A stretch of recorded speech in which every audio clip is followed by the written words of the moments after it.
আমরা 2026-এর vote boycott করলাম, দেখবেন সব বেটা তখন এসে আপনাদের কাছে হাঁটু গেড়ে বসবে।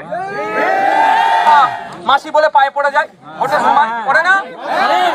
আমাদের ভোটটাই মেন জিনিস, আর আমাদের বাড়িটাই মেন জিনিস, আর আমাদের কিছু নয়। কিন্তু আমাদের বাড়ি যদি সুরক্ষিত থাকে তাহলে আমরা ভোট দেবো। তো বাড়ি সুরক্ষিত রাখার জন্য বিধানসভায় আলোচনা করো, বিধানসভায় আলোচনা করো, আলোচনায় নিয়ে আসতে বলেন, তখন তো আপনাদের ছোট ভাই বিধানসভায় আছে, ওদের যোগ্য জবাব ওদেরকে দিয়ে দেবো। কলকাতায় কিছু হলে সারা রাজ্যের স্কুল বন্ধ হয়ে যাবে, আর গ্রামে কিছু হলে কদিন আগে দেখলেন তো উত্তরবঙ্গে কিভাবে 5 লাখ করে আর ওদের সমস্যা মিটে গেল ওতে, কিন্তু সমস্যা কি মিটবে? কত মানুষ মারা গেল, কোনো উচ্চবাচ্য আছে? কোনো আলোচনা নাই। তাই আপনাদের বলবো, আপনাদের সমস্যা আপনাদের কি সমাধান করতে হবে, কোনো দাদা দিদি এসে সমাধান করবে না, এটা আপনাকে বলে যাচ্ছে। সবাই আসবে যে তার ভোট ব্যাংক মজবুত করবে আর কেটে পড়বে। যে আমরা 2026-এর ভোট বয়কট করলাম, দেখবেন সব বেটা তখন এসে আপনাদের কাছে হাঁটু গেড়ে বসবে। আর একটা কথা বলবো, আমি ব্যক্তিগত কারো বিরুদ্ধে বলতে পছন্দ করি না। এই একজন এসে বললেন যে মমতা ব্যানার্জি বিভিন্ন জায়গায় ছুটে যাচ্ছে, তারানগরে আসেনি কেন? তাকে নাকি কেউ একজন উত্তর দিয়েছে যে আমি এসে গেছি, হয়ে যাবে, তাই না? আমি এতটুকু তার মুখ থেকে শুনতে চাই যে তারানগরের মানুষের সাথে যেটা হচ্ছে অন্যায় হচ্ছে, দ্রুত এই কংক্রিটের বাঁধ নির্মাণ সরকারকে করতে হবে। এতটুকু কথা বলার সাহস আছে? বুঝতে পেরেছেন? এটা কি ভুল কথা?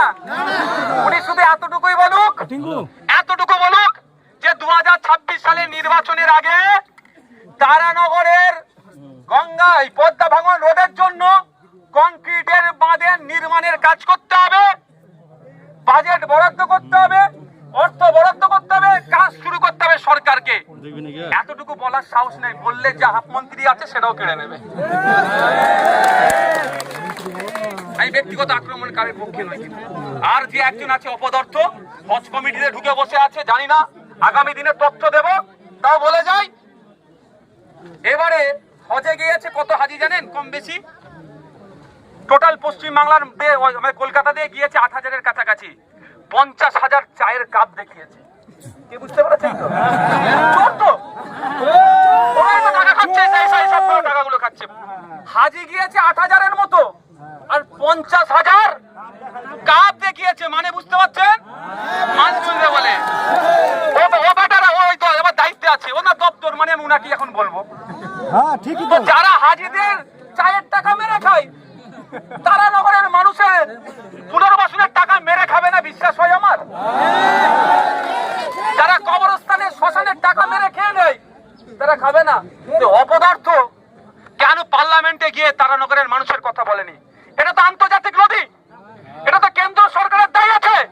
তাহলে পার্লামেন্টে দাঁড়িয়ে মোদীকে প্রশ্ন করতে পারে না, অমিত শাহকে বলতে পারে না, যে সেন্ট্রালে যিনি মিনিস্টার আছেন তাকে বলার সাহস নেই? শুধু এখানে এসে বড় বড় কথা বলে। উনাকে আপনারা এমপি করে দিল্লিতে পাঠিয়েছেন, কেসের জন্য পাঠিয়েছেন। এই জন্যই পাঠিয়েছেন যে দিল্লির আইনসভার মধ্যে গিয়ে তারানগরের, শামশেরগঞ্জের, রঘুনাথগঞ্জের, আপনার রতুয়া, চাচলের মানুষ, ভুতনির মানুষ যে সমস্যার মধ্যে পড়ছে সেগুলো সমাধানের কথা বলার জন্য। একবারের জন্য অপদার্থটা বলেছে? আমি অপদার্থ বলে যাচ্ছি, আমি বলে যাচ্ছি, আমি বলবেন যে কথা বলে গিয়েছে।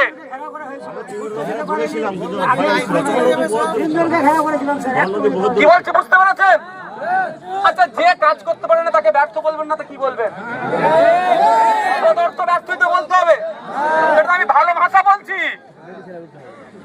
আমি কদিন অপেক্ষা করব, যদি তার মধ্যে পুনর্বাসন না হয়ে যায় তখন ভাষা একটু বলতে হবে। ভাঙন চলছে, আমি এসে পৌঁছাইনি, কিন্তু আমি আজকে আপনাদেরকে গুটি কয়েক কথা আমি বলবো। প্রথমত কথা, দায়িত্বশীল মুখ্যমন্ত্রী, আমি জানি না কিভাবে তিনি শান্তির ঘুম ঘুমাচ্ছেন।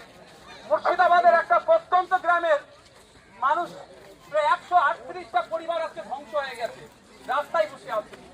সেই পরিবারের মেয়ের সন্তান প্রসবের সময় হয়ে আসছে, সেই ধরনের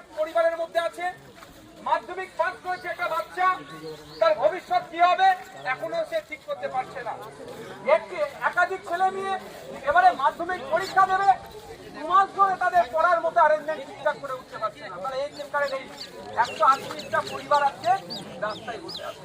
আমি কথা বলেছি আপনাদের অনেক পরিবারের মানুষের সাথে, তারা বললেন একটাই কথা, কি খাবার দিচ্ছে না দিচ্ছে তার থেকে বড় কথা পুনর্বাসনের ব্যবস্থা যাতে করে। আমি আপনাদের নাসিম ভাইয়ের সাথে কথা বললাম, উনি বললেন আমরা জমা করেছি, একটা কমিটি গঠন হয়েছে। কমিটিটা কি করছে, আজ থেকে আমি স্পেশাল নজর রাখবো আপনাদের দিকে, এটা মাথায় রাখবো।